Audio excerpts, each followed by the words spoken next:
بالله من الشيطان الرجيم. بسم الله الرحمن الرحيم. الحمد لله والصلاة والسلام على من لا نبي بعده سيدنا محمد صلى الله عليه وسلم وعلى آله وصحابته الكرام ومن تبعهم بإحسان إلى يوم الدين. أما بعد، فالسلام عليكم ورحمة الله وبركاته. أمي تغنيني الله سبحانه وتعالى في كفو ستنا تارون من سيسيني مسات تعالى توبر كمي ألم يجني لما لبولنتي الكمان لما كرنجرنتي كوفي أمي الله سبحانه وتعالى تنو كبركة دانتي تنتلمينا دانتي بركة ميا أمي الله سبحانه وتعالى تنو أنك بركة دان سبود دميرا kasoli jamani kisi jamani na fa ko kan ko ti Muhammad kan sallallahu alaihi wasallam ana ka so dungo na ka sahaba ani ma mani tunul ko fukata si alkiyama jadono ko fa bal maslama bal ma lam ni kala bala jene amba ni masata ala fa ala kan kanda ala kan lan kanda ala kan ga jon kanda lo ni ala kan fra kanda jonka anga bi walanda o yi labtari darsi ambe walanda mina bi c'est les chartou c'est les conditions auto al sambola c'est les conditions angela romna oye satru al awra no yelle busutrale c'est kala e kangi ille busutara kasarga seli Allah subhanahu wa ta'ala yoromun sutural ke wajibi kan ce walma muso iko ulusu oro sutara ka seli aya ira ka fo mawma ni selila a selu o kala fardayo o kala nan flayo eselila kasro imi farkuru nun sutura kasro asebi ango Allah subhanahu wa ta'ala mako foyti ka selila ngo fona kala maye mamembe eray isutra isuko damairala faningara foi tibulo ki sutra fanin ko sutra wala ira isuko damairala no be ko fe lebu do dala keneka alni ba kalama alate mamna fe mai isuko temina nga isuko bala ala bimna naide ala ka fa me ko mandama sutra ala ko no waleni ambela jeni anjola anga amana adamna romna lagdartiko ومن لم يجد ما يستر به عورته صلى عريانا ومن أخطأ القبلة أعاد في الوقت وكل إعادة في الوقت فهي فضيلة وكل ما تعاد منه الصلاة في الوقت فلا تعاد منه النافلة والفائتة. لقدرتي أكما كم فلي وقال جمعي أكو إكادو كفو إسلاميكا اللي بسطرة سيليكون نانا وبإنا فو فاني سانيون لي إبي إكا إفاني سانيون ميكي ango fani sanuali o yeseli condition doy ifal guru sanuali o yeseli condition doy ani seriro re sanuali bela jene seli condition doy nunu fen fle a bela jene be wajibe kan na asebi wa sutra fana bo chwala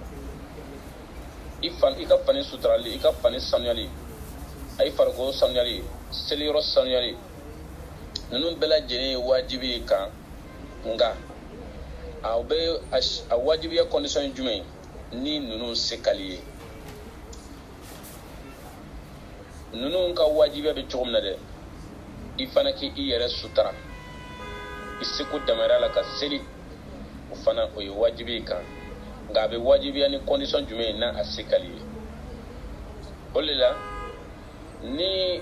ki iyere sutara no o sema ke mamiru sel wati don sela fani foiti bolo ka seli nunu ye masalaw ye nunu ye kiti kiri munun be ni asoroli ka garen ko sebe ka foka ma be soro ka gare ngalabda kitabu tigiu sharian tirama ubina ni kiti nunu nye ka kiti bela jene wala alna ma soro ikafo wala sa akadon ole la ko ni sili wakati sila kasoro faniti ebulu kasili wal masir wati sila kasoro fani mimbe fani rati bulu yere kiribe kame mima fani tibulu ema fani soro ibi iyere lebu sutra mi kele walma ema fani soro mimbi ifaru ilebu fam ilebu bela jene sutra ni mi kuni sili wati sila kasoro ebo la halaina ima fani soro fani mimbi se ki lebu bela jene sutra iga sili la yukallifu Allahu nafsan illa wus'aha ate mamnan femi seti ngana sebi o côté de angantoma kiri flana jume ni sili wakati sila kasoro fani yere ti ebolo ebe se ka fani min don ka seli kilabati ko oye haza mazhab malik rahimahullah ni malika tasala ki be seli ilangolo solla uryanan oye korfoli wala ko waman lam yajidu ma yasturu bihi awratahu solla uryanan ni mami ma fani soro ibi iyere lebu sutra ni mi ima fani soro pepe solla uryanan ibe seli ilangolo ni sanya bila kaba ibe seli ilangolo ango nuni kiriyo me ni o soro ga ko sebe nga sharanti la mo ba fo wala sa bere am beka do ka fo ko islamai sharia amato to foila ayada do fa bela jenna ka fimbe wala mawye wala sa maw bisa famia soro atobna ko pasige muna atebe iga seli yakariya kabo awatima ka fo ko ko fante bolo ko fanite ebolo ibe min do ka seli atebe iga seli yakariya ka fo ko fanite bolo fani min be naben lebu fambele de sutra fanite bolo onno o fanite bolo edo yi sego damaira bela jenenke isego imide ibo don ka seli walma irati pipi fani reti pipi se wati don sela ibe isanuya ka seli ole korofoy ala ka fane ko nyuma dama inyi kirige akunga ko mamin be ni mamin filila corona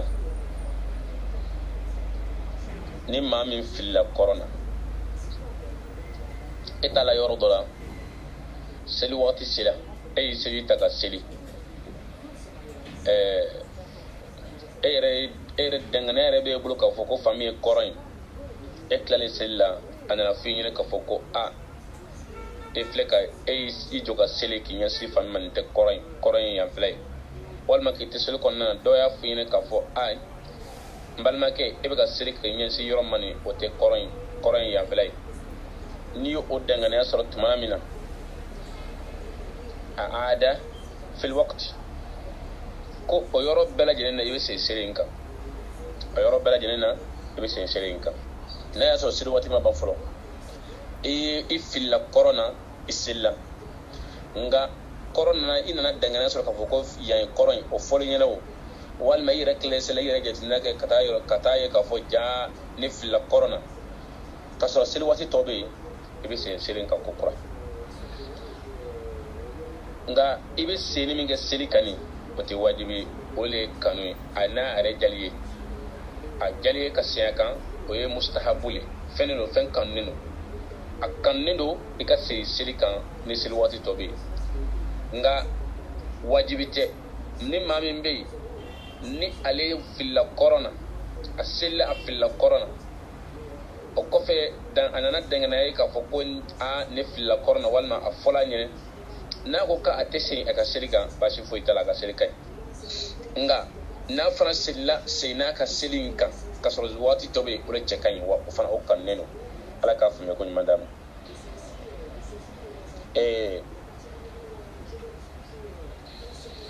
muna ango ka sein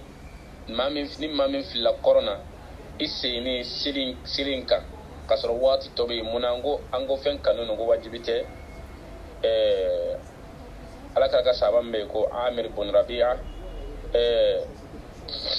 aye ni hadisa mina fala ako afako kunna ma'a nabi sallallahu alaihi wasallam fi safarin fi laylatil muslima ako awni ala kala kumbe tama dola an kumbe vajila suddibi fina sukula kanto tamala suddibi kola kusebe ako amado ka fo koren famille bela jene sili bela jene yasi fandoma ka sili tumana mina ni duguna na je ayo nya fo ala kranyene sallallahu alaihi wasallam okay Allah subhanahu wa ta'ala ni ayan jigi fa aina ma tuwallu fa thamma wajhullah ka fo slamo nay onyen sin yoro abi ala soray nay onyen sin yoro ma ka fo ka be ka sili ka ala batu Allah subhanahu wa ta'ala mine if ni aw filla ka fenke o konnana Allah subhanahu wa ta'ala mine ni ya daba kan kote nga ifilla ikunta don i joki nyensi fando mai ka seli fambela jene korin Allah subhanahu wa ta'ala mine inshallah nga ni dengene soro ka fo ina fa yan fo chona ka fo ko koron yira la ka soro siri wati tobe ni seyna sirin kan o kan neno wajibi ce la ka fu me ko mandam ni ad samfani rawahu Abu Dawud wa Ibn Majah wa Tirmidhi Abu Dawud ni Ibn Majah ni Tirmidhi o hasan lakal hadisa garabi umna Jabir fa Jabir ibn Abdullah radiyallahu anhu Jabir mi Abdullah din o alakara ka sahaba badoy hadisa na fa ko an kumbe alakara fa sallallahu alaihi wasallam tamadola antola tamayna fa asabana ghaymun ko yurona dibiya la fatahayyarna li ikhtilafina fil qibla ko mawsilla nga mawfu fala nyongo korona pasis dibiya bole ko ne do karsa ko ne nyesi yamfe do ko ne nyesi yamfe bela jene siri kinyesi atafama bela jene fana yake ubu siri koto ka terendo ci anyefe mimbe alni mo wote mena anyefe wote bashike akasella oli yeni kuma kan nyafo alakaranya sallallahu alaihi wasallam Jabir ko alaka ko lu kele kan fo alakaranya ka fo alakara angon sella an che ko na dibi kele ka do anyela angon sella le an mana fe antoni ka fo ngame sili angon bela jenen sella da be sella dama nga tela an filla korna de do nyasi yanfe do nyasi yanfe bela jenen ya ta nyafo alakaranya sallallahu alaihi wasallam nga Jabir ko olu yo fo alakarama mashi ya mariya ka siga selika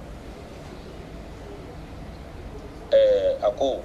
qad ajta'tum salatakum awa sili ko o ya awasa ay sili min sili amnena ay sili min sili o ya wasa alla ya sur ka fo ka awfil la corona alakarama mashi ya mariya ka fo kika siga selika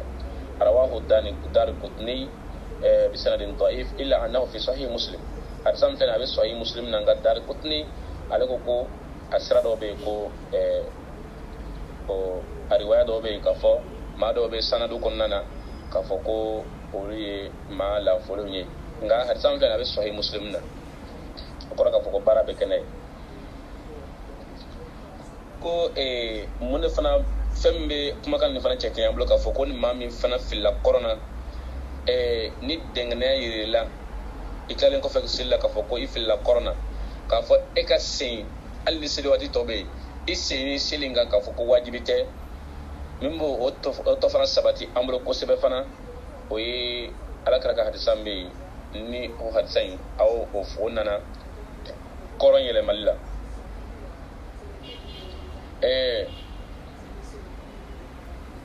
akpasako faqala inna kullama tu'adu minhu as-salatu fi al-waqti ka iqta'i al-qibla was-salati بالنجاسة أو الحرير لعجز أو مكشوف العورة إنما هو قبل خروج الوقت كفوكو إيكا سينسيلي كان كوباسي كيف لا كورونا والما إيكا سينسيلي كان كوباسي يكو ina ka seli inogole walma ina ka seli ko nogo kumbe ka seli role kuntado ina ka seli fa ka soro ka fanu kun nogole no kuntado walma ina ka isilla ka soro ille bu fando sutra la boleno me kuntado ka iya maria ka segi selin kan ko ya yara ka fugo seli wati to be de ko nga ni seli wati temena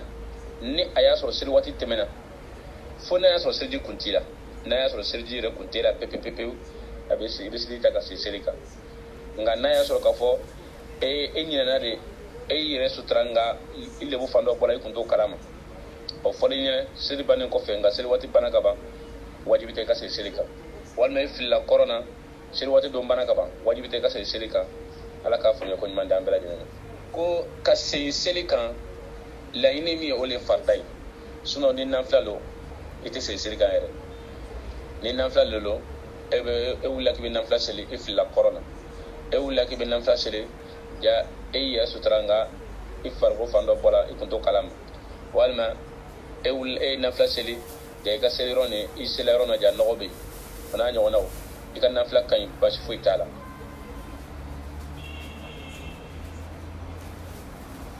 ala ka fami ko nyimanda mbela jina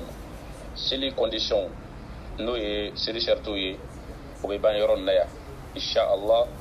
ni Allah subhanahu wa ta'ala ye wati gairana amina do seli fardawla seli faminu be ni olu kali wajibi ye seli konnana insha Allah amina kuma oka ango seli condition ye jume aya fongo seli condition a fala mi seli condition fala ole iki yere sanuya